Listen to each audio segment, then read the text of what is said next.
Namaste, I'm Shivaswati. This is the Voice of God channel, and in this channel, we find out how God perceives human situations and how a long term solution can be found at subconscious and soul level so that the energy is cleared from the core and the problems does not keep repeating itself in different forms.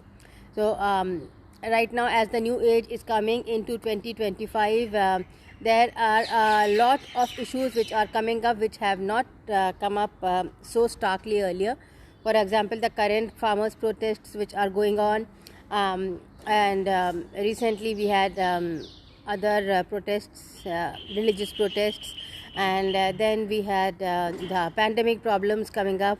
So, and if you notice, all this has started coming up after the Ram Mandir was sanctioned by the Indian government, by the courts, and it started building. So, somewhere the God's energies have passed on and they have started clearing the atmosphere, but these energies start spreading positivity everywhere, and how it manifests is a slightly illogical process because you cannot specify exactly this is the way this has to manifest. Energy is just sent out, positive energy, and it manifests in different ways.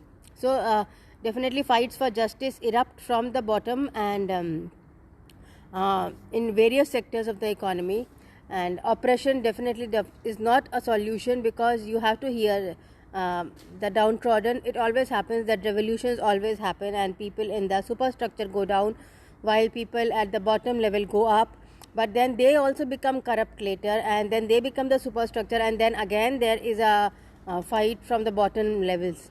So this circle has to stop, and people who are at the top need to be less greedy and less money oriented and more compassion oriented.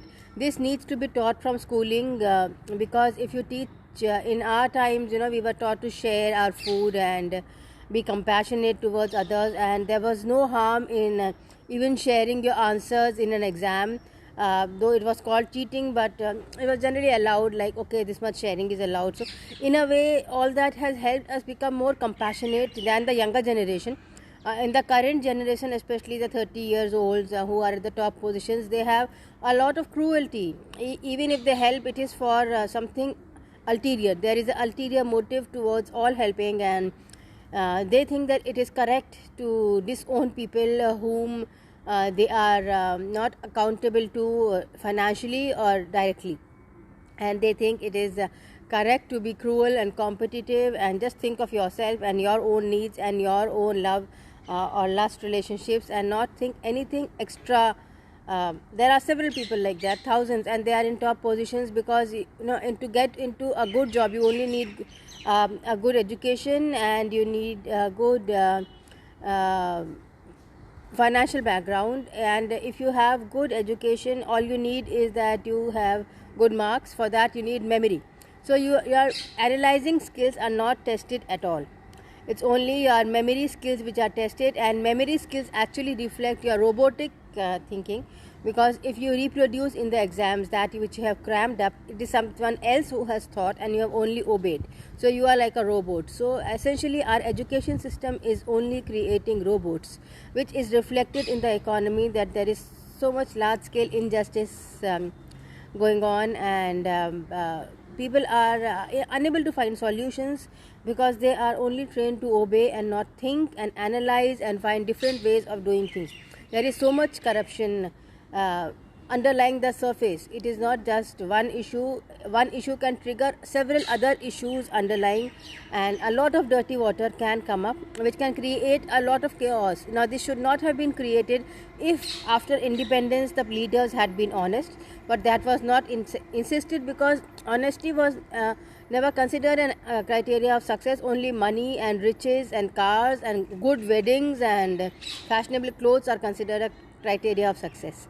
So though people preach that there should be justice and there is so much injustice, but actually they don't practice it, they pursue satisfaction and contentment because it is never taught in schools. In the schools only good marks are glorified, and popular sports, popular dance, popular music, but there is no credits given to satisfaction, emotional contentment, compassion in children, and how much they help each other during class, how much they go out of their way to help others, and to ease the situation, to increase harmony. So all this needs to be given attention in schools.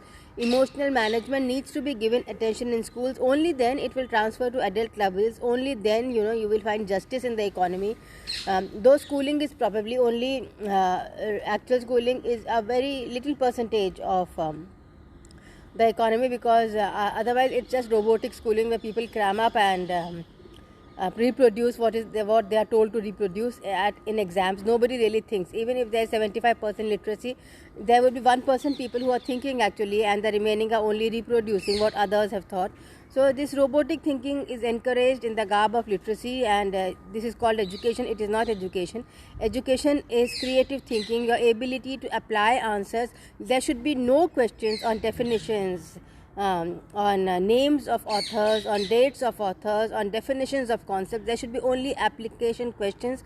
Maths questions need to be minimized, because you are not teaching Vedic maths all the time, and also because maths question test only your left brain skills. Your right brain skills of compassion, responsibility, sharing, all these are not tested through your left brain mathematical questions. So if you are giving marks on the basis, if you are making IAS officers and IPS officers and lecturers and teachers and professors on the basis of memory testing, then you are producing a class of bureaucracy which is only obeying orders and which is not allowed to think at all, because they are only memorizing what they have been told and reproducing it. So you are preventing a bureaucracy which can think, which can analyze, which can create changes at the mass level. So if the leaders are not creating the changes, if the bureaucracy is against the changes, then corruption will continue, because they get easily suppressed. They are given a few lakhs of bribe, a car, a good clothes, a good job and a good house, and they move away. But there is nothing passionate inside them which makes them fight for a cause. This is not taught in our schools, sadly. It has been wiped out with the increase of science and the decrease of philosophy. And now psychology is also scientific based more than philosophy based. So arbitrariness and analyzing new solutions is simply degraded. Though arts have restarted coming up, but even then the focus is more on rational minds and mathematics than on actual application. Actually, finding solutions for the farmers, going in the streets, what can be done at the mass level. Instead of suppressing them, how can they be helped, how can economy be revived, how can petrol prices be reduced?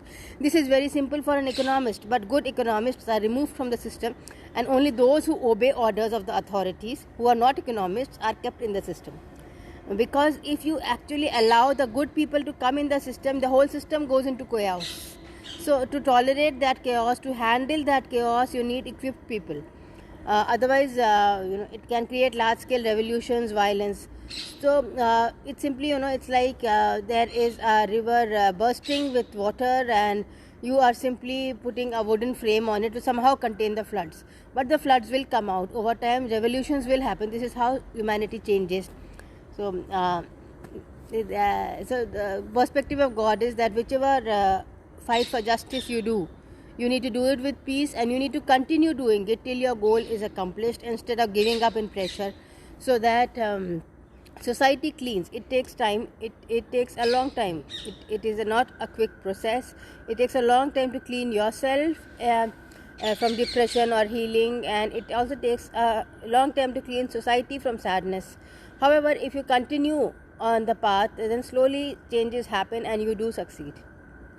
So all the best to all those who are fighting for justice, and they also have to vibrate with justice within, and visualize it happening, and feel that they are giving justice to other people for it to manifest in their own life.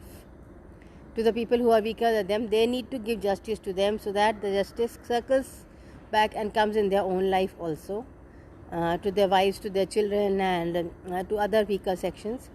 Justice circles back. So you need to be in a vibration of justice to receive justice. It is a cosmic problem, injustice, because usually human beings are arising from animals, instantly converting and from animals into humans. and therefore the concept of justice is non-understood, and that is why it takes so much time to understand justice. And first you have to apply it in your own life, to your own children, to your own family, and then you receive justice from outside. That is how the karmic circle moves.